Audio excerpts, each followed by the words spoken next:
Sunita Williams અને બેરી વિલ્મોર ISS પરના લાંબા સમય બાદ પૃથ્વી પર પરત ફરવા તૈયાર. સ્પેસએક્સ ક્રૂ 10 મિશન સફળતાપૂર્વક ISS સાથે જોડાયું. નાસાના બે અનુભવી અંતરિક્ષ યાત્રી સુનિતા વિલિયમ્સ અને બેરી બુચ વિલ્મોર લાંબા સમયથી આંતરરાષ્ટ્રીય અંતરિક્ષ સ્ટેશન પર રહ્યા છે. તેઓ મૂળ માત્ર એક અઠવાડિયા માટે ISS પર જવાનું આયોજન કર્યું હતું, પરંતુ બોઇંગ સ્ટારલાઇનર કેપ્સ્યુલમાં તબીબી સમસ્યાઓને કારણે તેમની મુસાફરીનો સમયગાળો લંબાઈ ગયો. આ મુશ્કેલ પરિસ્થિતિને પહોંચી વળવા માટે સ્પેસએક્સ અને નાસાએ ક્રૂ 10 મિશન શરૂ કર્યું, જેનો મુખ્ય ઉદ્દેશ્ય વિલિયમ્સ અને વિલ્મોરને સુરક્ષિત રીતે પૃથ્વી પર પરત લાવવાનું હતું. ક્રૂ 10 મિશન અંતર્ગત સ્પેસએક્સ ફાલ્કન 9 રોકેટ દ્વારા ક્રૂ ડ્રેગન કેપ્સ્યુલ એન્ડ્યુરન્સને લોન્ચ કરવામાં આવી, જે 4 નવા અંતરિક્ષ યાત્રીઓને ISS પર પહોંચાડશે.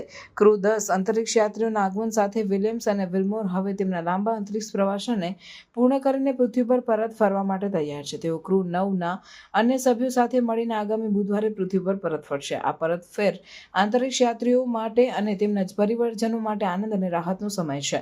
આ મિશન અંતરિક્ષ અન્વેષણ ક્ષેત્રે આંતરરાષ્ટ્રીય સહકાર અને ટેકનોલોજીની પ્રગતિનું પ્રતિનિધિત્વ કરે છે.